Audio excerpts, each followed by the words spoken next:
सत्संगत्वे निस्संगत्वं निस्संगत्वे निर्मोहत्वं निर्मोहत्वे निश्चलतत्वं निश्चलतत्वे जीवन्मुक्तिः पुनरपि जननं पुनरपि मरणं पुनरपि जननी जठरे शयनम् इह संसारे बहुदुस्तारे कृपया पारे பாகி முரா. முடிச்சுட்டு இருக்கோம். ஜாகிரத அவஸ்தையில இருக்கோமா? ஜாகிரத அவஸ்தையில நமக்கு எல்லாம் தெரியுது அப்படின்னா சைத்தன்யம் வேலை செய்யுது. சைத்தன்யம் இருக்கு, திருக்கு இருக்கு. சொப்பனம் பாக்குறோமா?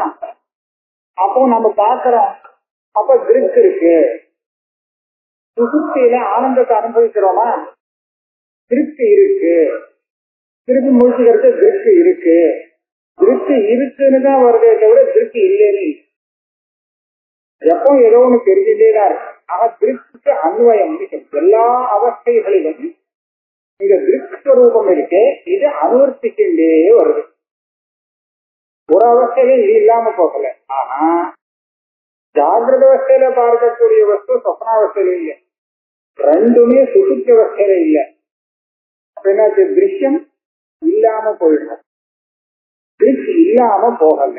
இந்த இடத்துல அன்வயம் வெதிரேகம் அப்படிங்கிற சப்தத்துக்கு அன்வயம்ங்கிறது அனுசூத்தமா இருந்துட்டே இருப்பது, வெதிரேகங்கிறது ஒரு காலத்துல இல்லாம போகும்.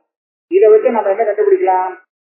எது எப்போதும் இருக்கோ எது எப்போதும் இல்லையோ இது ரெண்டும் தனி வேறு அப்படின்னு கண்டுபிடிக்கும். இந்த தேகாதிகளோட நமக்கு ஆத்மபாவம் வருது. இதுதான் நாம நினைக்கிறோமே, அது இல்லைங்கிறதுக்கு இந்த யுக்தி உபயோகப்படும்.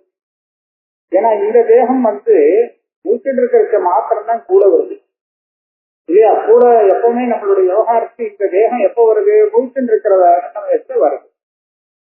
சொப்னத்துல வந்தாச்சுன்னா அப்ப இந்த தேகம் வரல. அப்ப இதனாச்சு இதுக்கு வெதிரேக்கம் ஆயிடும். ஆனா இந்த தேகத்திலே ஆத்மபாவம் கொண்ட அந்த திருப்தி இருக்கு, ஆத்மஸ்வரூபம், அது அங்கே சொப்னத்துக்கும் வந்திருக்கு. அது வந்திருக்கு. இந்த தேகம் வரல, ஆனா இது வந்திருக்கு, ஆத்மா வந்திருக்கு. அப்ப அவரே என்ன தெரியுது? ஆத்மா வேறு, திருஷ்யமான இந்த தேகம் சேர்த்து அப்படின்னு கண்டுபிடிக்க முடியுது இல்லையா? இதுதான் இது ஒரு அன்வய விதிரேகம். திருஷ்ட அன்வய விதிரேகா. இது நான் தேகத்தை வச்சுன்னு சொன்னேன். உலகத்துல இருக்கக்கூடிய அத்தனை திருஷ்யத்தையும் வச்சுட்டு நீங்க அன்வய விதிரேகம் பார்த்துக்க முடியும். சாட்சி சாட்சிய அன்வய விதிரேகா. இது என்ன பாக்குறான்னா, சாட்சினா திரஷ்டான்னு வச்சுட்டு பார்க்கிறவன். சாட்சியம்னா எதை பார்க்கறானோ அது சாட்சியம். இப்ப இவன் கடத்தை பாக்குறான், கடத்துக்கு இவன் தான் பார்த்தான், இவன் தான் திரஷ்டா. சித்த நேரம் கழிச்சு வேற எதை ஒண்ணு பார்க்கறான், இவன் தானே அதையும் பார்த்தான். கடத்தை பார்த்தவனே இப்ப இன்னொன்னு விஷயத்த பார்த்து விஷயம் மாறி போச்சு. ஆனா திரஷ்டா மாறல. அப்ப என்னாச்சு? திரஷ்டா அனுவர்த்திக்கிறான். சொப்னத்திலையும் இவனையும் அனுவர்த்திக்கிறான். சொப்னம் பார்த்தது யாரு அப்படின்னு கேட்டா நான் தான் சந்தேகம் இல்லாம சொல்லலாம். முடிச்சுடுவான். சொப்னம் எனக்கு தான் தெரியுது அப்படிங்கிறது சந்தேகமே இல்லை. அப்ப அவன் தான் பார்த்திருக்காங்கிற தீர்மானம். இவன் பார்க்கல அப்படின்னு சொல்லவே மாட்டான். ஆகையால சொப்னத்திலையும் இந்த இதே திரஷ்டா சாட்சி தான் அனுவர்த்திக்கிறான். ஆனா திருஷ்யம் மாறி போயிடும். அதனால சாட்சிய அன்வய விதிரேகத்தை பார்த்தா சாட்சியிலேருந்து சாட்சிய பிரிச்சு புரிஞ்சுக்கணும். இது ஒரு பெரிய வித்தியாசம். சாட்சின்னு சொன்னதுக்கும் திருப்திங்கிறதுக்கும் இவ்வளவுதான். திருப்தின்னு சொன்னா ஞானம், சாட்சின்னு சொன்னா ஜாதா, திரஷ்டா, பார்க்கிறவன், ஆத்மா அப்படின்னு. அந்த ஞானமே தான் ஆத்மா. இந்த அன்வய விதிரேக நானும் ஒரே விஷயத்துக்கு தான் வரப்போறது. இப்ப நம்ம ஒரே ஆத்மஸ்வரூபம் இருக்கு, இந்த சாட்சி ஸ்வரூபமாகவும் அதேதான் இருக்கு. அதுதான் சுத்த சைத்தன்ய ஸ்வரூபமா இருக்கு, சத்தியமா இருக்கு, அதுதான் பரமப்பிரேமாஸ்பதமா இருக்கு அப்படின்னு சொல்றதுக்கு 4 விதமான அன்வய விதிரேகத்தை காண்பு. இல்லைன்னா என்ன ஆகும்? ஞானம் வேறு ஆத்மா வேறுன்னு சொல்றவாள்லாம் இருக்க. ஆத்மாவுக்கு ஞானம் வந்தா அவன் ஞாபகம் ஆயிடுவான். ஆத்மாவே தியானம்னு சொல்லிருக்காரு. ஞானம் ஆத்மாவுக்கு வருது அப்படின்னு சொல்றவா இருக்கா இல்லையா? இது அப்படிதான் சொல்றாங்க. அப்ப அதை நிவர்த்தி பண்ணோம்னா இந்த 4 விதமான அன்வய வத்திரேகம் தேவைப்படுது. எல்லாம் ஒரே விஷயத்தை பத்தின அன்வய வத்திரேகம். ஆனா ஒவ்வொரு அன்வய வத்திரேகமும் அந்த ஆத்மாவை பத்தி ஒவ்வொரு விதமாக தெரிவிக்கும். முதல்ல திருஷ்ய அன்வய வத்திரேகம் சொல்லும்போது அது திருஸ்வரூபமாக இருக்கு, ஞானஸ்வரூபம். சாட்சி சாட்சியம்னு சொல்லும் போது அதுதான் ஞாபகஸ்வரூபம். பார்க்கிறவன் அவன் தான் மேல பார்க்க. அது ஆகமா இல்ல ஆகம ஆபாயி தது அவதி அன்வய வத்திரேகா. ஆகமாபாயின்னு 2 சேர்த்து ஒன்னா வச்சுட்டோம். தது அவதி இதுல இருந்து என்ன அர்த்தம்? நித்தியம்னு கிடைக்கிறது. அதே ஆத்மஸ்வரூபம். பாக்கியெல்லாம் ஆகம அபாயியாக இருக்கு. வருது போறது, வந்துட்டு போறது, எப்போ நிலைச்சு இல்லை. ஆனா எதுலேருந்து வந்துட்டு போறதோ அது நிலைச்சிருக்கு. இந்த ஆத்மாவிலேருந்து தான் திருப்பி என்ன சொல்றது, சுசுப்தி காலத்திலே இவன் பார்க்கக்கூடிய அத்தனை பிரபஞ்சமும் இவனிடத்துல லயமாயிடுறது. அப்புறம் எப்ப முழிச்சுக்கிறானோ அப்பாதேவ அதி புனர்ஜாயந்தே, இந்த தூங்கி எழுதாம வரும் இவன் சேர்ந்துதான் எல்லாம் வருது அப்படின்னு என்னாச்சு? எங்க போய் லயமாறுது? ஆத்மாவுடைய சதா சௌமிய சதா சம்பன்னோ போய் இந்த ஆத்மஸ்வரூபத்துல போய் லயமாயிடுறது. முழிச்சுக்கிறது திருப்பி அங்கேருந்து வெளியில கிளம்பி வருது.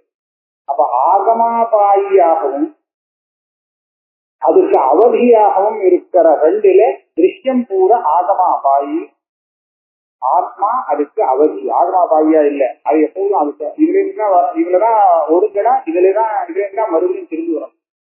இந்த அன்வய வத்திரேகத்தினால இது நித்தியம் அப்படின்னு கிடைக்கும். எது வந்துட்டு போறதோ அது அனித்தியம், இது அப்படி இல்லை. அதனால இது நித்தியம்னு கிடைக்கும். துர்ச்சி பரமபிரேமாஸ்பத அன்வய வத்திரேகா. அது இன்னும் இதுல இருந்து அது சுகம் அப்படின்னு தெரியும். ஏன்னா இப்போ துக்கம் வந்ததுன்னா அவன் துக்கி, அப்பதான் துக்கின்னு ஆவான். துக்கம் எப்போ பிராப்தி ஆறதோ அப்ப இவரு துக்கின்னு சொல்றோம். சுகம் பிராப்தமாகும் போது துக்கி. எப்போதும் துக்கியாகவும் இருக்க மாட்டான், எப்போதும் சுக்கியாவும் இருக்க மாட்டான். அப்படிதானே லோகத்துல? அப்ப ஒரு சமயம் துக்கியா இருப்பான், ஒரு சமயம் சுக்கியா இருப்பான். சரி, துக்கியா இருக்கும் போதும் சுக்கியா இருக்க போதும் ஆள் ஒருத்தன் தான். இவனே தான் அப்போ துக்கியா இருந்தா இப்போ சுத்தி ஆயிட்டான் அப்படின்னு சொல்றான். இப்ப இது என்ன பார்க்கணும், அவன் சுகமா இருக்கும் போது ஒருத்தன் நான் சௌக்கியமா இருக்கணும்னு சொல்லி தன் விஷயத்துல ஆசையோட இருக்கும். அது நியாயம். ஏன்னா சுகம் ஆசைப்பட வேண்டிய விஷயம். அதனால தான் சௌக்கியமா இருக்கணும் அப்படின்னு ஆசைப்படுறான்னா அது சரிதான், நியாயமான விஷயம். துக்கியாக இருக்கும் போது கூட இந்த ஆத்மா இவனுக்கு பரமபிரேமாஸ்பதமாக இருக்கு. துக்கியா இருக்கும் போது ஆத்மா பரமபிரேமாஸ்பதமா இருக்குன்னு ஆச்சரியம் இல்லை, அது சரிதான். ஆனா துக்கியா இருக்கிறது கூட பரமபிரேமாஸ்பதமாவே எப்படின்னு கேட்டா, துக்கம் வரும்போது துக்கம் மாத்திரம் போகணும்னு ஆசைப்படுறானே தவிர துக்கியாக இருக்கிற தானே போயிடணும்னு ஆசைப்படுறோம். துக்கம் போகணும், சுகம் வரணும், ஆனா தான் இருக்கணும் இல்லையா? மான பூவம் பூயாகம் அப்படிங்கிற ஒரு பிரேமாஸ்பதத்தில் இருக்காக. சுகம் வந்தா சரி இருக்கட்டும், துக்கம் வந்தா தானே போயிடலாமே அப்படிங்கிட்டா அப்படி ஆசை வரமாட்டேங்குது. துக்கம் மாத்திரம் போயிட்டு தான் சௌக்கியமா இருக்கணும் அப்படின்னு. அப்ப தன்னிடத்துல அவனுக்கு ஒரு பிரேமா இருந்துருக்கு, துக்கியா இருந்தாலும். அப்ப இதுல என்ன தெரியுது, துக்கியாக எது இருக்கோ அது வேற, அது பரமப்பிரேமைக்கு விஷயம் இல்லை. துக்கியாக இருந்தாலும் பரமப்பிரேமைக்கு ஆஸ்பதமாக இங்க ஒண்ணு இருக்கு ஆத்மா. அது சுக்கியா இருக்கிறது இருக்கு, துக்கியாவும் இருக்குன்னு அது அனுவர்த்தமாக இருக்கு. துக்கம் அப்படி. அதனால துக்கி பரமப்பிரேமாஸ்பத இது 2க்கும் ஒரு அன்வயத்தினாலே துக்கம் இதனுடைய ஸ்வரூபத்துல சேர்ந்தது இல்லை, இது பரமப்பிரேமாஸ்பதம். அப்ப இதுல இருந்து சுகஸ்வரூபம்னு தெரிகிறது இல்லையா? இது கண்டுபிடிக்கிறதுக்கு இந்த அன்வயத்திற்கும் உபயோகப்படும். ஆனா இதுக்கும் சமன்வயாத்தியாயம் அவரோதாத்தியாயத்துக்கு சம்பந்தம் இல்லை. அதனாலதான் அது குண்டலிகம் சமன்வயாத்தியாய இல்லையா? சரியா. 5வது என்னன்னா அனுவருத்த வியாவிருத்த அன்வய வத்திரேகம். இப்போ எதெல்லாம் அனுவர்த்தியாருது எது வியாவிருத்தியாருதுன்னு பார்க்கணும். இதுல என்ன தெரியும்னா,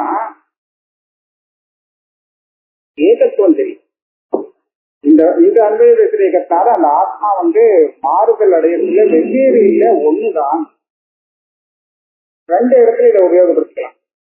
அவஸ்தைகள்லாம் மாறி மாறி வந்துட்டு போயிடுறது, ஆனா ஆத்மா அனுபவிச்சுட்டே இருக்கான். அப்ப என்னாச்சு, அவஸ்தைகள் வியாவிருத்தம் தனித்தனியாக வந்து மாறுறது, ஆனா இவன் ஆத்மா அனுவருத்தம். அதனால அனுசூதமா இருக்கு, நிச்சயமா இருக்குன்னு சொல்லலாம். இன்னொன்னு என்ன சொல்லலாம்னா, திருப்பி சொல்றதுக்கு இந்த அன்பை வச்சிருக்கிற யுக்தி உபயோகப்படுத்தி ஒவ்வொரு சரீரத்திலையும் நம்ம பார்க்கக்கூடிய தர்மங்கள் வித்தியாசப்படுறது. சுகம் துஷ்டம் அவாவாளுடைய மனோவிருத்திகள் மனசு எல்லாமே தனித்தனியா தெரியுது, வியாபர்த்தமா இருக்கு. ஆனா இந்த சைத்தன்ய ஸ்வரூபமான ஆத்மா இருக்கு, இதுல வித்தியாசம் தெரியுது. மற்ற எல்லாத்துலயும் வித்தியாசம் தெரியுது. நமக்கு எதெல்லாம் தெரியறதோ ஆத்மா தெரியல மற்ற சரீரத்துல. ஆனா எதை பார்க்கிறோமோ அந்த பார்க்கக்கூடிய விஷயத்துல வித்தியாசம் தெரியுது. எதை அனுமானத்தால தெரிஞ்சுக்கிறோமோ அந்த அனுமானம் பண்ணி தெரிஞ்சுக்கக்கூடிய பரசரீரத்துல இருக்கக்கூடிய அந்தஸ்கரணாதி விஷயங்களையும் நமக்கு வித்தியாசம் தெரியும். அவனுடைய இந்திரியம் என்ன, மனசு என்ன, ஓஹோ வித்தியாசமா இருக்கு, இவனை போல அவன் இல்லையே அப்படின்னு நம்ம கண்டுபிடிக்க முடியறதோ இல்லையா. ஆக அதுல எல்லாம் வித்தியாசம் தெரிகிறது. அதனால என்னாச்சு, அது வியாவிருத்தமாக இவனுக்கு தனி அவனுக்கு தனி, பிரதி சரீரம் தனித்தனியா வியாவிருத்தமா இருக்கு. ஆனா ஆத்மஸ்வரூபம் இருக்கு, இதுல அந்த மாதிரி ஒரு வித்தியாசம். அப்ப அது என்னாச்சு, அனுவருத்தமாக இருக்கு. இப்படி ஒரு அன்பய வெற்றியை, இந்த மாதிரி ஒரு 5 அன்பய வெற்றியைக்கும் பண்ணினதுனாலே என்ன ஆகுதுன்னு கேட்டா, ஆத்மாவுக்கு வேதாந்தம் சொல்லி கொடுத்தா நித்திய புத்த முக்த ஸ்வரூபம் ஏகம் அத்வைதம்னு சொல்றாரோ இல்லையா, அந்த ஸ்வரூபத்தை இந்த அன்பய வெற்றியங்கிற யுக்தியானது திடப்படுத்தி கொடுக்கிறது. இதுக்குதான் இந்த சிரவணம் மனனம் நிதித்தியாசனம் இதெல்லாம் தேவைப்படுறதுங்கிற ஸ்ரோதவியோ மந்தவியோ நிதித்தியாசன சொன்னது. ஏற்பட்ட யுக்திகளை அனுசந்தானம் பண்ணி ஆத்மஸ்வரூபத்தை ருத்தி எப்படி சொன்னதோ அது கரெக்டா இருக்குன்னு புரிஞ்சுக்கிறதுக்காக சதுர்வித போட்டுட்டு அப்புறம் பஞ்சமம் 5வது சேர்த்திருக்கேன். அதனால பஞ்சமகால தனியா சொல்லிட்டேன். ஆரம்பத்துல சதுர்வித, அதுக்கப்புறம் பஞ்சமம். இப்ப பாருங்க, இந்த 5க்கும் இந்த சமன்வயாத்தியாய அவிரோதாத்தியாயம் எல்லாம் உபயோகப்பட போறது. வெறும் அந்த 4க்கு மாத்திரம் உபயோகப்பட்டு 5வது தனியா இருக்க போறதுன்னு இல்லை. மேல வருது பாருங்க, ஏதச்ச சர்வேஷாம் வேதாந்த அனுகூல தர்க்கானாம் சதுர்லக்ஷணி மீமாம்சா பிரதிபாதிதானாம் உபலட்சணம் இது அபியுக்தா. இப்ப சொன்ன இந்த யுக்திகள் இருக்கே, இந்த யுக்திகள் மாத்திரம்தான் இல்லை. இப்ப சொன்னது வேதாந்தத்தில் சொல்லப்பட்ட வேதாந்தத்துக்கு அனுகூலமான தர்க்கங்கள். அது சதுர்லட்சணி மீமாம்சானா நம்ம பிரம்மசூத்திரத்துல சமன்வயாத்தியாய அவிரோதாத்தியாய சாதனாத்தியாய பலாத்தியாயங்களில் சொல்லப்பட்ட தர்க்கங்கள். ஒவ்வொரு எல்லா அதிகரணத்திலையும் அவ ஒரு யுக்தி புரஸ்கரமா தான் தீர்மானம் பண்றான். அந்த எல்லா யுக்திகளுக்கும் உபலட்சணமாக சொல்லப்பட்டது பெரியவாள். ஆக இது எல்லாமே நமக்கு மனநத்துக்குள்ள அடங்கும். ஈஸ்வரஸ்து வேதாந்த கல்பலதிகாயாம் அனுசஞ்சேயா. வேதாந்த கல்பலதிகேன்னு ஒரு புத்தகம் எழுதியிருக்கேன், அதை பார்த்துக்கோ. இவரேதான் முதல்ல வேதாந்த கல்பலதிகை தான் எழுதியிருக்கேன். ஆனா அந்த புத்தகத்துல நிறைய விஷயங்கள் இருக்கு. ஆனா இங்க சொல்ற விஷயங்கள் பலது காணல. ஏன் காணல, அங்க பாருன்னு இவர் சொல்றார். ஆனா பார்க்கறதுக்கு இங்க விஷயம் எனக்கு என்ன தோன்றது அப்படின்னு கேட்டா, அந்த வேதாந்த பரிபாஷையில இப்போ அச்சான அம்சத்துல கடைசியில ஒரு வரியில பிரதம பரிச்சேதனான்னு அப்படின்னு போட்டிருக்கு கடைசி வரியில. அப்படின்னா இது மேல் கொண்டும் இருக்கும் போல இருக்கு. கடைசி அம்சத்துல இது இல்லை, அது பூரா கிடைக்கலையோன்னு இருக்கு. பிரதம பரிச்சேதகான்னு போட்டிருக்கு. பிரதம பரிச்சேத சமாப்தா அப்படி இருக்கலாம். விஸ்தரத்து வேதாந்த கல்பலதிகாயாம் அனுசஞ்சேயா. நமக்கு இப்ப பாக்குற இதுல என்னமோ பார்த்தா, முதல் இதுல இந்த வாதிகள்லாம் மோட்சத்தை பத்தி என்னென்ன சொல்றான்னு சொல்லி அத்தனை வாதிகள் சொன்ன மோட்சத்தையும் வரிசையா சொல்லி அதெல்லாம் தப்புன்னு சொல்லி வேதாந்த சித்தாந்தம் தான் கரெக்ட்னு சொல்லக்கூடிய அந்த பாடம் நல்ல விஸ்தாரமா அழகா எழுதிட்டு அது இருக்கு. இந்த மற்ற விஷயங்கள்லாம் கொஞ்சம் அவ்வளவு பெருசா இல்லை. அத்வைத சித்தியிலும் பல இடத்துல வேதாந்த கல்பலதிகால சொல்லிட்டு பார்த்து போகிறார். இங்க பார்க்கறதுக்கு இல்லை. இப்போ ததேவம் சுஷுப்தியவஸ்தாயாம் அஸ்தி ஆனந்த போகா. சுஷுப்தியவஸ்தையில ஆனந்த போகம் இருக்குன்னு இவ்வளவு தூரம் எங்க சொல்ல வந்தாருன்னா, சுஷுப்தியவஸ்தையில தியானம் இல்லை, தியானம் இல்லாத அவஸ்தை அப்படின்னு சொல்லிட்டு இருந்தானே, எங்க ஆனந்த போகத்துக்கு அதுக்கு பிரசக்தியே இல்லைன்னு சொல்லிட்டு இருந்தானே, அதை கண்டனம் பண்ணி சுஷுப்தியவஸ்தையில ஆனந்த போகம் இருக்கு, ஆனா அந்த ஆனந்தம் விஷயானந்தம் இல்லை, அப்ப சொரூபானந்தம்னு தான் சொல்லியாகும். தத் போக்தாச சுஷுப்தி அபிமானி பிராஜ்ஞா இது உச்சதே. அந்த ஆனந்தத்தை அனுபவிக்கிறவனுக்கு தானே நான் தூங்கினேன் அப்படின்னு எவன் சுஷுப்திக்கு அபிமானியாக இருக்கிறானோ அவன் தான் அந்த போக்தா. அவனுக்கு பிராஜ்யன்னு பேரு. எஷ்டியில ஏன் இவனுக்கு பிராஜ்யன்னு பேரு கொடுத்திருக்கு? உபனிஷத்து கொடுத்திருக்கு. இந்த பிராஜ்யங்கிற பேரு நாம கொடுக்கல, மாண்டூக்கிய உபனிஷத்துல அதுவே சொல்லிருக்கு பிராஜ்யா அப்படின்னு. ஏன் கொடுத்திருக்குன்னா பிரகிருஷ்டேன அஜ்ஞத்வாத். பிரகிருஷ்ட அஜ்ஞம். பிராஜ்யம்னா மகாபிராஜ்யம், பெரிய புத்தியாலி அப்படின்னு அர்த்தம் இல்லை. அது ஒண்ணுமே தெரியல, ஒரு விஷயமும் தெரியாம இருக்கான் பாருங்க. முடிச்சுட்டானா முடிச்சுட்டான்னா ஒண்ணுமே தெரியாம இருக்க முடியாது.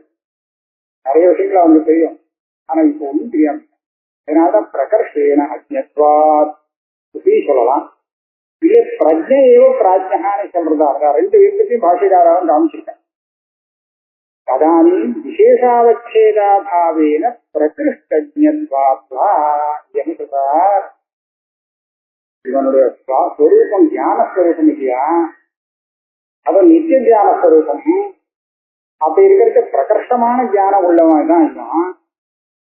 ஆனா என்ன ஆகுது, ஜாக்கிரத்திலையும் சொப்பனத்திலையும் அந்த பிரகர்ஷமா இருக்கக்கூடிய தியானம் இருக்கே, அந்த தியானத்துல விஷயம் வந்து அதை சின்னதாக்கிடலாம், சுருக்கி விட்டுடுறது. என்ன தெரியும் அப்படின்னு கேட்டா ஜடம் தெரியும் அவ்வளவுதான் அப்படின்னு இவனுடைய பெரிய அபரிச்சின்னமான தியானத்தை ஒரு விஷயத்துல சுருக்கி விட்டுடுறது. இந்த விஷயம் தான் தெரியும் அப்படின்னு இல்லையா. இப்ப சுசுப்தியில என்னாச்சு, அந்த விஷய அவச்சேதங்கள்லாம் நிவர்த்தி ஆயிடுச்சு. அப்ப சுபாவமா அபரிச்சின்னமாக இந்த தியானம் இருக்கிறதுனால இந்த தியானத்துல இதுதான் பிரகர்ஷம். விஷயத்தோட சம்பந்தப்பட்ட தியானங்கிறது குறுகி போடுறது. கடாவச்சன ஆகாசம் மகாகாசம் சொல்லிட்டு எப்படி கடாவச்சன ஆகாசம்னா சின்னதா போடுறது, அதை போல விஷயத்தோட அந்த தியானம் சேர்ந்து தெரிஞ்சதுன்னா குறுகி போயிடுறது. இப்ப விஷய சம்பந்தம் இல்லாம அது பாட்டு பிரகாசிச்சதுன்னா அதையே அபரிச்சின்னமாக தெரியுது. அதான் விசேஷாவச்சேத அபாவேன பிரகிருஷ்டஜ்ஞத்வாத்வா பிரஜேவ பிராஜ்யகான்னு சொல்லலாம். ரெண்டு விற்பத்தியும் ததாச்ச அந்தఃகரணஸ்ய லயே அபி தத் சம்ஸ்காரேண அவச்சேதாத் ந ஜீவாபாவ பிரசங்கா நவா சார்வஜ்ஞ ஆபத்தி. இதுல எல்லாரும் ஒரு கேள்வி கேட்கிறாங்க, அந்தఃகரணம் லயமாயிடுச்சு சுசுப்தி காலத்திலே வேலை செய்யலையே அப்படின்னு சொல்லி, அந்தःகரணம் லயமாயிடுச்சுன்னு சொன்னா அப்ப நேர முக்தி தான் வரும். அப்போ சுசுப்தி காலத்துல இவனுக்கு மோட்சம் வரும், மறுபடியும் இந்த அந்தःகரணம் வராது. சுசுப்தி காலத்துல ஜீவனே இல்லை அப்படின்னு சொன்னா மறுபடியும் வர முடியாது. ஜீவன் பிரம்மத்தோட அப்படியே கலந்து போயிட்டானா, கலந்து போயிட்டான்னா திரும்பி எங்கேயிருந்து வருவான், வர முடியாது. அதனால கலக்கலே சைவத்து கர்மானுஸ்மிருதி சப்தவிசித்தா அப்படிங்கிற இந்த அதிகரணத்துல என்ன சொல்லியிருக்காருன்னா, சுசுப்தி காலத்துல கலந்தாலும் அவனுடைய உபாதி அப்படியே இருக்கு, மறைச்சு இருக்கு, அதே தான் திரும்பி கலந்து. அங்க இதெல்லாம் வேற கேட்டா, பெரிய ஜலாசயத்துல நாம ஒரு உற்பத்தி தண்ணியை விட்டுட்டோம், நீ விட்ட தண்ணியை மறுபடியும் எதிர்பார்க்கலாம் அப்படின்னு சொன்னா இருக்க முடியுமா? ஏதோ ஒரு உற்பத்தி ஜலம் எடுக்கலாமே தவிர நான் விட்ட ஜலத்தை தான் எடுத்தேங்கிறது சொல்றதுக்கு இல்லை, கண்டுபிடிக்க முடியாது. அத மாதிரி அந்த பிரம்மத்திலே இத்தனை ஜீவன்களும் லயமாயிடுச்சு. எல்லாம் தூங்கி போன ஜீவன்கள் அத்தனையும் லயமாயிடுச்சுன்னா எந்த ஜீவன் மறுபடியும் மொய்த்துக்கிறதுங்கிறது இந்த சரீரத்தில் எப்படி கண்டுபிடிச்சதுன்னு பெரிய சிரமம் ஏற்பட்டு, அதுக்கு பதில் சொல்றதே இல்லையே சிரமப்படாது. இந்த இடத்துல அதுகளுடைய அதுக்கு உண்டான உபாதி அந்தந்த இடத்துல அப்படியே மறைஞ்சு அவித்தியில நின்றுட்டு இருக்கு. இஹத்து வித்தியதே கர்மச்ச அவித்தியாச அப்படின்னு உபாதி போகல, அவித்தியை போச்சுன்னா திரும்பி வராது.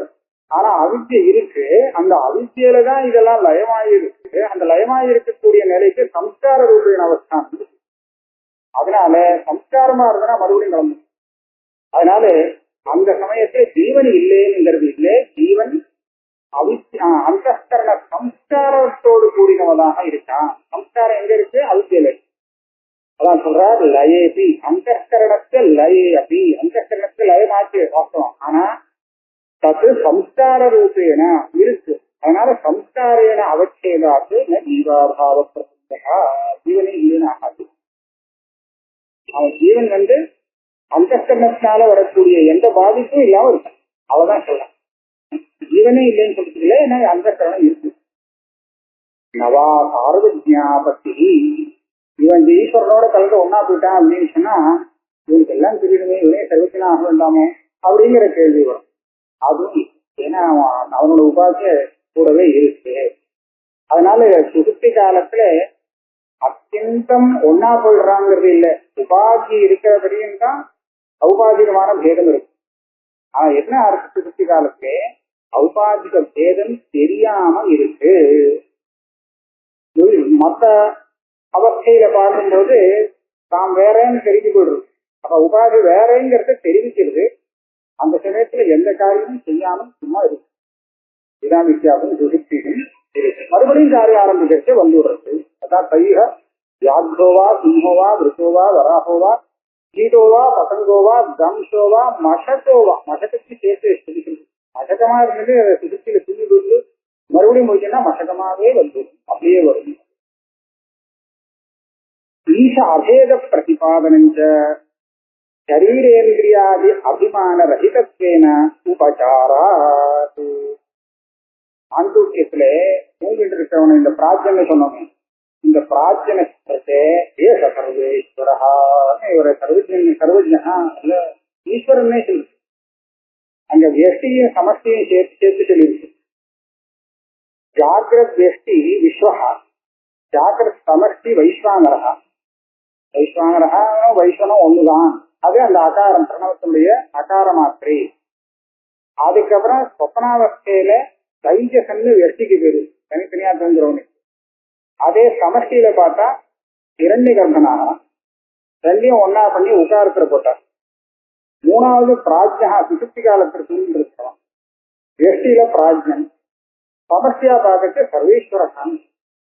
இவனை எப்படி சர்வேஸ்வரன் சொல்ல முடியும்? ஈஷ அபேத பிரதிபாதனம் பண்ணியிருக்கேன். இப்ப நீங்க தான் அவன் ஜீவனாத்தான் இருந்துட்டு இருக்கான் அப்பவும் நீ சொல்லிட்டே அப்படின்னு கேட்டா அது உபச்சாரம் அப்படிங்கிறார். ஏன் உபச்சாரம் எப்படி வந்தது? சரீரேந்திரியாதி அபிமான ரஹிதத்வேன உபச்சாரா. சாமியத்தை உபச்சாரங்கிறது சாமியத்தை வச்சுதான் வரும். தேவதர்ஷனை பார்த்து சிம்மம் அப்படின்னு சொல்லணும்னா சிம்மத்துக்கு உண்டான ஏதோ ஒரு குணம் அவங்ககிட்ட இருக்குங்கிறத தெரிவிக்கிறதுக்காக தான் அப்படி சொல்றோம். சிம்மத்துக்கும் அவனுக்கும் ஒன்றும் சம்பந்தமே இல்லை அப்படின்னு இருந்தா அவனை போய் கோழையா இருந்தான்னா அவனை போய் சிம்மம் அப்படின்னு சொல்லவே முடியாது, உபச்சாரம் கொடுக்கணும். அந்த மாதிரி உபச்சாரத்துக்கு ஒரு சமானமான குணம் தேவைப்படுறது. என்ன குணம் வச்சுக்கலாம்னா சரீர இந்திரியாது அபிமான ரஹிதத்துவம். தூங்கும் போது இந்த ஜீவனுக்கு சரீரத்திலையும் இந்திரியத்திலையும் அபிமானம் இல்லை. இது என்னுடைய சரீரம், நான் அகம் மமாங்கிற அபிமானம் இல்லை. ஈஸ்வரனுக்கும் கிடையாது. அப்ப என்னாச்சு? ரெண்டு பேருக்கும் சரீரேந்திரிய அபிமான ராகித்யம்ங்கிறது சமானமாக இருக்கு.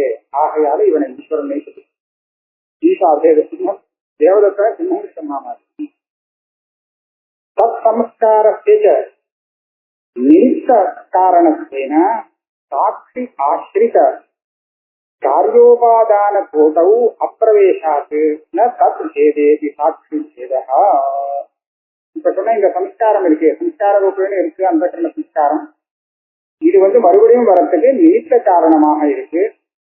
நமக்கு இது நிமித்த காரணம் இது, இந்த சம்ஸ்காரம் சொன்னா உபாதான காரணம் இது அப்படின்னு கேட்டா அஜ்ஞானம் விஷயம். அது எங்க இருக்குன்னா சாட்சி ஆசிரிதம். சாட்சி ஆசிரித காரியோபாதானம் அஜ்ஞானம், அந்த கோட்டியில இது சேரல. சம்ஸ்காரங்கிறது நிமித்தமாக தான் இருந்துருக்கே தவிர உபாதானத்துல சேர்ந்துக்கல. ஆகையால தத் பேதேதி சாட்சி பேதம். சாட்சி ஆசிரிதமான உபாதானம் அவித்தே இருக்கே, இது பின்னமாக ஆனால் சாட்சி பின்னமாகும். ஆனா சம்ஸ்காரம் தனித்தனியா இருக்கேங்கிறதுக்காக சாட்சி பின்னமாகாது.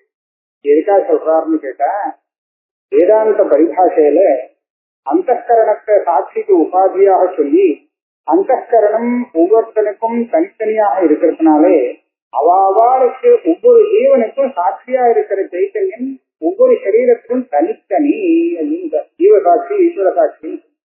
ஈஸ்வர சாட்சிங்கிறது ஈஸ்வரம் ஒன்னா இருக்கா சரி ஒண்ணுதான். ஆனா ஜீவசாட்சி அத்தனை ஜீவனுக்கும் சேர்த்து ஒரே சாட்சி இல்லை. ஒவ்வொரு ஜீவனுக்கும் ஒரு சாட்சி உபாதி வச்சு உபாதியை சேர்த்து பார்த்தா ஜீவன், உபாதியாக விலக்கி அந்த ஜீவனை மாத்திரம் பார்த்தா அந்த ஆத்மாவை மாத்திரம் பார்த்தா அது சாட்சி. ஆனா உபாதி இருக்கிறதுனால அது தனித்தனியா தான் வரும். சரீரத்தோடு அந்த ஆத்மாவையும் சேர்த்து பார்த்தோம்னா அவனுக்கு தேவதத்தன் பேர். சரீரத்துக்குள்ள ஆத்மாவை மாத்திரம் எடுத்துன்னு பார்த்தோம்னா அந்த ஆத்மாவுக்கு தேவதத்தன் பேர் வராது. சரீரத்தை சேர்த்தாதான் நாம வச்ச பேர் அவனுக்கு வரும், இல்லைன்னா வேற ஆத்மா. ஏன்னா அந்த ஆத்மாவுக்கு தேவதத்தன் பேர் இருக்குமானால் அடுத்த சரீரம் வரைச்ச அப்பவும் அதே பேர் வர ஆரம்பிக்கும். அப்படி இல்லை, அந்த சரீரத்தில் வச்ச பேரு அந்தந்த சரீரத்தோட செய்யாது. ஆகையாலே ஆத்மாவை சரீரத்தை விலக்கி வெறும் ஆத்மாவை பார்த்தோம்னா எப்படி அவன் தேவதத்தன் ஆக முடியாது. அதே மாதிரி பரிபாஷாக்காரர் சொன்ன விதத்திலே உபாதியோடு சேர்த்து சொன்னா அவனுக்கு ஜீவாத்மான்னு பேரு. உபாதியை விலக்கி அந்த சைதன்யத்தை மாத்திரம் எடுத்துட்டு அதே சைதன்யம் தான் அந்த உபாதியோட சேர்ந்து இருக்கு. ஆனா உபாதியை விட்டுட்டு எடுத்துக்கணும். அப்படி எடுத்துட்டோம்னா அது சாட்சி. அப்படி சாட்சின்னு சொல்லும் போது சாட்சி ஒவ்வொரு ஜீவனுக்கும் ஒவ்வொரு அந்தகரணத்துக்கும் தனித்தனியாயிடும் அப்படின்னு சொன்னார். அதை இல்லைன்னு சொல்ற. இது சாட்சியோட ஸ்வரூபம் இருக்கு. அது அந்த கோட்டியில சேர்த்தாதான் சாட்சி பேதம் வரும். அதுல சேராமல் உபாதியை தனியா வச்சோமானா அப்ப பேதம் வராது அப்படின்னு தெரிந்து வர. காரியோபாதான கோட்டு அப்பிரவேசாத்து தத் பேதேதி சாட்சி பேதா. இந்த அந்தகரணம் தத் சமஸ்காரம் இதெல்லாம் சின்னமாயிருக்குங்கிறதுக்காக சாட்சி சின்னமாயிராது. இதனுடைய அபிப்பிராயத்துல எல்லா சரீரத்துக்கும் சாட்சி ஒண்ணு ஜீவனுக்கு கூட. அப்படியானால் ஒருத்தனுக்கு தெரியறதெல்லாம் இன்னொருத்தருக்கும் தெரியணுமே, சாட்சி ஒன்னா இருக்கேன்னு பிரச்சனை வரும். இந்த பிரச்சனைய வர வேண்டாங்கிறதுக்காக தான் அவர் ஒவ்வொருத்தருக்கும் சாட்சி தனியா இருக்கான், மனசாட்சின்னு அவர் சொல்றாரு. இந்த சாட்சி ஒவ்வொருத்தருக்கும் தனித்தனியா இருக்கிறதாக பரிபாஷாக்காரர் சொல்லிட்டார். இவர் என்ன சொல்றாருன்னா அதுக்கு வேற வழி வச்சுட்டார். சாட்சியானவன் வெறும் தனியா இருந்துட்டான்னா அப்ப எந்த ஜீவனுக்கும் ஒண்ணும் தெரியாது. இந்த ஜீவாத்மா தனித்தனியா தானே. இந்த சாட்சியானவன் ஜீவாத்மாவோடு அபேதாபிவியக்தி அடைஞ்சு அந்த விஷயத்தை அவன் பார்க்கிற விஷயத்துக்கு சாட்சியாகும். அப்படியானா இந்த சரீரத்துல இந்த ஜீவாத்மாவோடு தான் அந்த சாட்சிக்கு அபேதாபிவியக்தி இருக்குங்கிறதுனால இங்க இவனுக்கு எவ்வளவு இருந்ததோ இவ்வளவுதான் தெரியும். இன்னொரு சரீரத்துல என்ன நடக்கிறதோ அது விஷயம் எனக்கு தெரியாது, இந்த சாட்சிக்கு தெரியாது. அப்படி விவசாய பண்ணிக்கலாம். ஆனா சாட்சியை ஒன்னா வச்சுட்டு இந்த மாதிரி தான் பண்ணணும் அப்படின்னு இவர் சொல்ற. பரிபாஷாக்காரர் சொன்னது சுலபமா போயிடுச்சு, கொஞ்சம் பிரக்கிரியை கூட வருது. ஜாகரணேது அந்தகரணஸ்ய பிரமாத்ராஸ்ரித காரியோபாதான கோட்டோ பிரதேசாத்து தத்பேதேன பிரமாத்ருபேதா ஏவ. ஜாகிரத்தை சொல்லிட்டோம். அந்த சமயத்துல பிரமாதா தனி யாரு பிரமாதா? அந்தகரணத்துல அந்த பிரமா அதோட சேர்ந்து இருக்கிறவன் தான் பிரமாதா. அந்தகரணத்துல அந்த பிரமாங்கிறது ஏற்படுறது அதனுடைய உபாதான காரணம் இருக்கே, அதுல அந்தகரணத்தை சேர்த்துக்கணுமா. இப்ப சாட்சியில சேர்க்கப்படாதுன்னு சொன்னார். நிமித்தத்தை தனியா வச்சோடு அது இதுல உபாதானத்தை சேர்க்கப்படாது அப்படின்னு சொன்னாரோ இல்லையா. இது சேர்க்க அந்தகரணத்தை சேர்த்து விட்டாதான் அவனுக்கு பிரமாத்திருத்தம் வரும். அப்ப என்ன ஆகும்? அந்தகரணம் தனித்தனியாக ஆகிறச்ச பிரமாதாவும் தனித்தனியாயிடுவான். இந்த சரீரத்துல ஒரு பிரமாதா, ஏன்னா அந்தகரணம் இவனுடைய அந்தகரணம் வேற, அந்த சரீரத்துல உள்ள பிரமாதா அவனுடைய அந்தகரணம் வேற, சரி அவன் வேற அப்படின்னு வரும். இதனால பிரமாத்திரு பேதம் வருது. சாட்சிண ஏவச்ச அதிகோபாதி விசிஷ்டஸ்ய பிரமாத்திருத்வாத்து ந பிரதிசந்தானானுபபத்தி. இப்ப என்ன கேள்வினா, சாட்சி வேற பிரமாதா வேறன்னு கொஞ்சம் சுலத்திலிருந்து ஆயிடுச்சு. ஏன்னா சாட்சியை சொல்லும் போது ஒரே இவனா இருக்கான். ஆனா பிரமாதானா அந்தகரணத்தை சேர்த்து விட்டு சொல்ல முடியா இருக்கு. அப்ப தனித்தனியாக ஆயிடுறான் சரீரத்துக்கு, ஒவ்வொரு சரீரத்துக்கும். அப்படி பண்ணும் போது பிரமாதா வேற சாட்சி வேற தானே. இந்த பிரமாதா சுசுப்தி காலத்துல இல்லை. ஏன்னு கேட்டா அந்தஸ்கரணமே வேலை செய்யாமல் இருக்கிறது, லயமாய் இருக்கிறது. அப்ப சுசுப்தியில அனுபவித்தது இந்த பிரமாதா எப்படி ஸ்மரிக்க முடியும்? யாரோ அனுபவிக்கிறான், அதை இவன் அனுபவிக்காதவன் எப்படி ஸ்மரிக்க முடியும்னு கேள்வி வரும். அனுசந்தானம் பிரதிசந்தானம்னா ஸ்மரிக்கிறது, மரணம் அது வர முடியாது. ஒண்ணும் இல்லை, அந்த சுசுப்தி காலத்துல எந்த சாட்சியோ அந்த சாட்சி தான் இப்ப அந்தஸ்கரணம் கலந்துட்டு பிரமாதாவாயிருக்கு. ஆகையால இது வேற இல்லை. அதனால சாட்சியா இருந்துட்டு அவன் எதாவது அனுபவிச்சானோ அத பிரமாதாவா இருந்துட்டு அவன் ஸ்மரிக்கிறதுல ஒன்னும் சிரமிக்க. சாட்சிணா ஏவச்ச அதிகோபாதி விசிஷ்டஸ்ய பிரமாதத்வாத் ந பிரதிசந்தானானுபபத்திரிதி. இதுல ஒரே சாட்சிதாங்கிறதுக்கு வார்த்திகத்தை பிரமாணமா காண்பிக்கிறார். மாத்ரு மான பிரபேதேபி பிரதிதேகம் நபித்யதே சாட்சி வாக்கியார்த்தவது யஸ்மாத் ச ஆத்மே தீர்த்தியதே ததா. அங்க 3வது அத்தியாயம் உதாரணம் 3வது அத்தியாயத்துல முகத்த பிரச்சனை ககோள பிரச்சனை ரெண்டிலையும் ஆத்மா சர்வாந்தரகா கம்மே வியாஜ ஆத்மான்னு பதம் போடுறது. இந்த ஆத்மான்னு சாட்சியை தான் சொல்றது அப்படின்னு இப்ப ஆத்மான்னு சொன்னா ஒவ்வொருக்கும் தனித்தனியா ஆயிடாதான்னு ஆகாது. பிரமாதா பின்னமா இருப்பான், தனித்தனியா பிரமாதா இருப்பான், பிரமாணங்களும் தனித்தனியா தான் இருக்கும். மாத்திரு மான பிரபேதே பிரதிதேகம் அதெல்லாம் தனித்தனியா இருந்தாலும் கூட ந வித்யதே சாட்சி, சாட்சி ஒரே ஆத்மாவா ஒன்னாதான் இருப்பான். வாக்கியார்த்தவத்து ந வித்யதே இருக்கு. எப்படி அர்த்தம்னா ஒரு கட்டம் இருக்கு, இங்க 4-5 பேர் அந்த கட்டத்தை பாக்குறான். எல்லாரும் பார்க்க முடியாது ஒரு கட்டத்தை. இவன் பாக்குற கட்டம் வேற அவன் பாக்குற கட்டம் வேறேன்னு சொல்ல வேண்டியதில்லை. ஏன்னா அது தனியா இருக்கு.